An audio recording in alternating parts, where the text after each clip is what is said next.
Manus versus OpenManus. What's the difference? Which one is better? How much better is Manus versus OpenManus? By the way, if you're not familiar with this, basically, Manus can create amazing animations like this. It can deploy them to subdomains. It can create games like you can see. You've also got, for example, e-commerce stores that have been automated and built really quickly with Manus. And this is kind of like an autonomous AI agent that can build websites, automate tasks for you. It can build anything you want. You got all these crazy SaaS dashboards that you can create. And you do this all just by creating like one prompt inside the chat, right? So for example, if we go to my chats inside Manus here, you see all this stuff that we've created previously. So for example, this is a local SEO directory that I created. Looks pretty nice. Content filled out on every single page. We're ready to go on that. What we've also got, for example, is we have these reports that you can build. It can even do reports on like trends in the market, etc. So this actually went off onto the internet, and as an AI agent, it just started analyzing like Google trends in the stock market, found some correlations there and that sort of thing as well. Additionally, it even planned out like a comprehensive 30-day trip, and we built like a medieval game, like you can see right here using this process. Some people built some really crazy stuff. For example, like style games. I even built this website using Manus as well. So let's compare it side by side versus OpenManus. If you're not sure how to set up OpenManus, it's inside the AI Profit Boardroom. Just go to the SP section and you get access right here, or you can just go to the GitHub available at OpenManus and just follow the instructions here. It is a little bit technical, but you get the point. And I've got this already set up, pre-set up inside the chat right here. So we have Manus ready to go. Just need to copy the instructions. So let me grab the python.main.py over here. We'll plug that in. We'll get that running. All right. And then once you've set up OpenManus, which is kind of like a localized open sourced version of Manus from what I understand, but it doesn't have such a nice UI, then we can start giving it prompts. Okay. Now, the main thing that I would say with Manus is like right now, it seems to be overwhelmed. And what I mean by that is like, there's supposed to be something crazy like 2 million people on the waiting list. I saw that on Twitter this morning. I don't know if it's true or not. It's not confirmed officially, but that is pretty wild if it's true. And that means as well that this is in beta. And because that's in beta, for example, if I try and start a new chat inside Manus, it's only going to let me do like one task a day, right? So if we ask it, it looks like it's, yeah, there we go. So it says you have reached the maximum daily usage limit during the beta testing period. So it's very limited, which is one of the biggest issues with Manus, right? I absolutely love the tool. Love that it's autonomous. Love that it can do whatever it wants. But if you can only use it once a day, it's pretty limiting. Whereas, for example, OpenManus, because it's running on your APIs, for example, this has ChatGPT 4.0's API plugged in, then at least it can actually do stuff, even if it can't do it at the same level. So, for example, if we say, all right, research a 3-day trip to New York. We'll zoom in there and then we'll hit enter. Hopefully this works. So you can see it's actually just running the task. So by default, actually, it wins technically because it actually does the job that we need it to. The only thing that I tend to find is it's pretty poor when it comes to formatting it, right? And so you can see here, it can like Google stuff, it can figure stuff out, etc. And if we go to Visual Studio Code, where we have this set up, you can see previous stuff that I built, right? So for example, we've got like a day one Tokyo itinerary that it built, plugged in right there. And this is the output from OpenManus, right? So the good thing about this as well is it's stored locally, so you can always come back to it whenever you want. It's pretty easy to set up once you've already installed like everything else that's required. Once it's done as well, it will give you the outputs here. For example, we've got the Tokyo itinerary plan that I created previously. We also, for example, have a SEO cost calculator that we've built. Let me see if I can test this for you now. And then we also have, what else? We've got SEO cost calculator right here.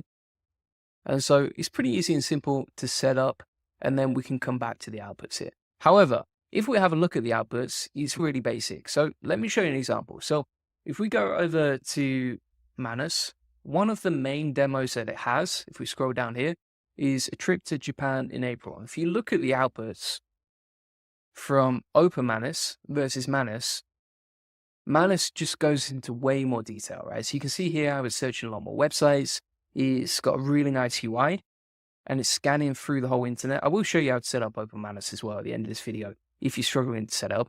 But you can see here that the outputs are just much more in depth, right? It goes into way more detail. It's way more comprehensive. Whereas, for example, inside Manus, it's really basic. Like, it will do a few searches, it will create the itinerary, but we don't really get much of an output.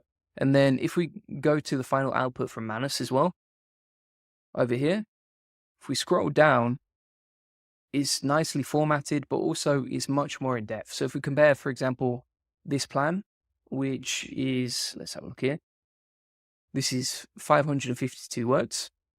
Whereas if we go over to the itinerary from OpenManus, it's really basic. Honestly, you're probably going to get a better output directly from ChatGPT than using this process right here. So it's very limited. That's the only thing. Like, you get a feel for what Manus can do, but you don't get the same power or the same functionality. And the other thing as well is, like, on Manus itself directly, you can actually host subdomains, right? So you can create something and then host it as a subdomain. Here's an example of an SEO cost calculator we built using OpenManus as well.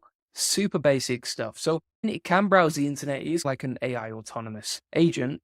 But the biggest issue here is that it's just not that great at going off and doing stuff. Manus gives us tons of detail, whereas OpenManus is very limited. Now, this could change if you plug in a different API key directly into Manus, which I'll show you how to do in a minute. But honestly, it's not that impressive, right? I think I've actually got better results with other AI agents, like, for example, this one, I think it's Convergence. Convergence is pretty decent as well. So if we go onto Google and we type in Convergence AI, this is probably a better alternative to OpenManus. The only thing is it's not installed locally, but it is like a Manus assistant that will just go off and do stuff, right? So if we log in here, I'll do that in the background and we'll get that set up. This is what Convergence looks like. It's like what ChatGPT operator promised to do. And if we, for example, click on Stop Trader, run that task right here, we'll see what it comes back with. And then it'll say, okay, could you specify which stop price you want? So I'm just going to put Tesla, for example, there. And we'll see what it comes back with. And I would say if you want something with good UI that's quite autonomous, then probably Convergence AI is better. Bear in mind, I didn't pay for this, right? This is a free tool. You can get free access to it. I think it does have limits, so it's freemium. But honestly, if you compare the output of Convergence AI versus the output of OpenManus, I think Convergence AI is 10 times better. You can also automate the task as well. So if we click on this, you can choose like your start time, kind of like ChatGPT tasks, set a schedule, and then go from there. And also you get a preview. So you can see the proxy's view, exactly what it looks like, which is really cool as well. Is that better than OpenManus? I would absolutely say so. The other thing as well is on Manus, if you go back to it, you can actually, let's have a look here, what we got. So we can actually deploy websites. So if we scroll down, let's scroll down to the deployment section right here. Yeah, you can see, for example, you can deploy to a subdomain, which you can't do with the localized version of OpenManus. Now, if you want to set up OpenManus, let me show you exactly how that works step by step. Pretty simple stuff. So we can go to the GitHub, or in fact, what I'm going to do is just follow the instructions inside the AI Profit Boardroom. And essentially, we have to set up a new Conda environment. So let me do that. And plug this in. So then you're going to press yes. So just Y. It's going to start setting it up like you can see. It is a little bit technical. So if you've never used Terminal before, you're probably going to look at this and feel like an FBI hacker or something. Like it feels a little bit confusing when you're first checking out a terminal for someone who doesn't have a coding background. Now, once we've set that up, we can just copy these instructions. Like then we're going to pip install that bad boy. And then from there, what you also need to do is you need to set up a config file for your API keys, right? So for example, what you're going to do is you're going to plug in the configuration. You can use Claude. I think honestly, you're going to get better results with Claude 3.5 Sonnet. You can also put in, for example, all these optional APIs right here. And then if we shut that down by pressing Control and X, then we can use the Python command right here, run that, and we should be good to go on that. All right. Let me just double check this. Yeah. Obviously, you need to put in an API key, but yeah, that's pretty much how we go step by step. And then once you've got that running locally, you can just ask it any prompts as long as you've got your main API key plugged in there. And then also what you can do is you can open that up in Visual Studio Code, like you can see, and you can see all the outputs in green, right? So if we look at this folder right here, we have current events, the Tokyo itinerary, the SEO cost calculator, trip plan, attractions, etc. To be fair, that 7-day trip plan is not bad, but it's just not that comprehensive. And then we have the SEO cost calculator app that we built in Python. So essentially, that's how you can do it step by step. Honestly, as well, like I would say, if you're coding out a website or something like that, if you had a choice between OpenManus and other tools, I'm probably going to use something like Windsurf, right? Windsurf is super powerful for building out websites, and also it can connect to the internet. It's kind of like an autonomous coding agent. The only problem with Windsurf as well is like it does require a lot more back and forth, right? If you tell Manus to do something or you tell OpenManus to do something, it just goes off and does it. Whereas if you, for example, you ask the AI to do something, it's usually going to go back and forth a little bit right here. So I'm just going to say run this terminal command, and then I can show you some outputs. But essentially, if we open up a new window here, or we can even open up like an AI automation folder. So let's open up a new window. Then we'll set up open folder, new folder. We'll call this snake test. Open that up. Then we've got some options right here. But the thing is as well, like the outputs from Claude, from Windsurf, are just nowhere near as powerful from what I've seen versus using something like Manus. So if we wanted to create, let's have a look here. What we got here. All right. So if we use the same prompt inside Windsurf, we'll plug that into here. And bear in mind the output of this with one single prompt. So there's no prompting from the user. There's just one single prompt up here. The output from this is something really impressive. If we ask Windsurf to do the same thing, it's going to take a lot longer. And I don't think the output is going to be that great either. But we'll wait for that to load and see what we come back with. The other thing you could do, yeah, I haven't tested it, but you could probably plug in on OpenManus, you could plug in the Claude 3.7 Sonnet API, and that would help a lot too. That's another option. What you can also do is you could use something like bold.new. That's another alternative, right? But again, these are more like coding tools. They're not really like fully autonomous agents, right? So for example, if it's a research task, planning a trip, or for example, even like sending emails and stuff like that, I bet you could get Manus to do if you gave it the login details, or like posting tweets and that sort of thing. You can't do that inside Bolt, right? So Bolt.new is great for coding a project. And also quite often Bolt is very buggy. I'll show you an example I was trying to build yesterday. So I asked Bolt to create this AI SEO content creator. And I wanted to test, has it updated and improved since I last started using it, right? So I asked it to create an SEO content writer. And it's really good. Bolt is great for like simple stuff, but it's not great for like complex stuff, like where you have to put in your own API key. So for example, if we wait for this to load, it's going to start installing it right here.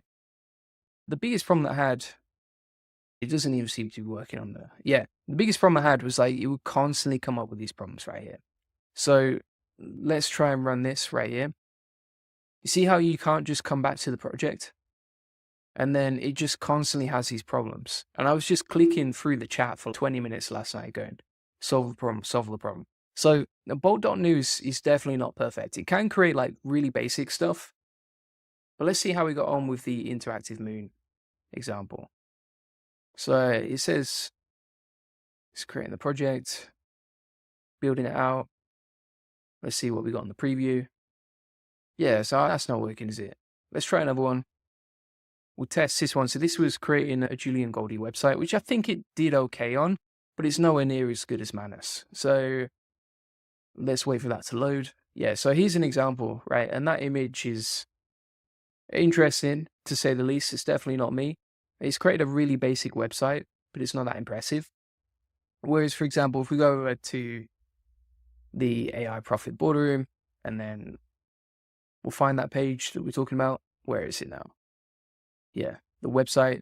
This is what Manus built, and that is 10 times better than what we got previously from Bolt.new, right? This is what Bolt.new did, And this is what Manus did with the same prompt in.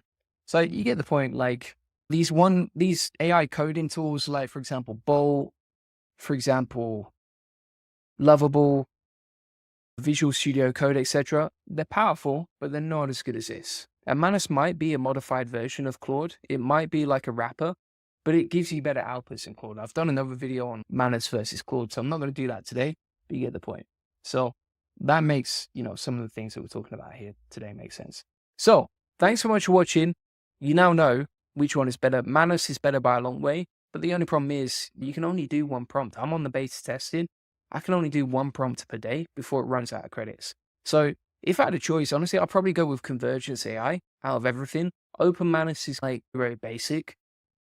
You could use a Claude API to get better outputs, but I just don't think it's anywhere near up to par when it comes to, say, comparing it versus Convergence AI or against Manus. That's what I would say. Now, if you want to get access to all of my best automations with AI, for example, like email, social media, video automation, AI agents, web scraping, AI SEO automation, and all my best SOPs, which get updated daily, so all the latest cutting edge techniques get put inside here, feel free to get that inside the AI Profit Boardroom, link in the comments description.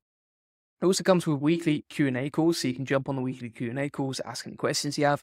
And additionally, inside the community, you can ask questions and then, you get comments and help as you go along, right? So if you ever get stuck with AI, which, 99% of people do tend to get stuck with it, then you can post inside the community and ask any questions that you have.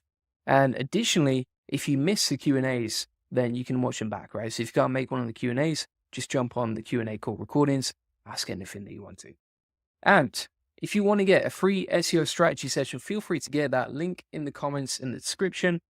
And one-to-one on this free SEO strategy session, we'll show you how we take websites from 0 to 145,000 visitors this month and generate hundreds of thousands of dollars in sales on autopilot. On this free link building acceleration session, you're going to get a free SEO domination plan, custom tailored to your business to get more leads, sales, and profits. You'll discover the secrets of SEO link building, answer any questions you have one-to-one, and you'll also learn how to 10x SEO traffic based on what's working for us and our happy clients, like you can see right here. If you want to get into the school community, click on the link in the comments description to the AI Profit Boardroom, or you can just go to aiprofitboardroom.com and get access right there. Appreciate you watching. See you on the next one. Bye-bye.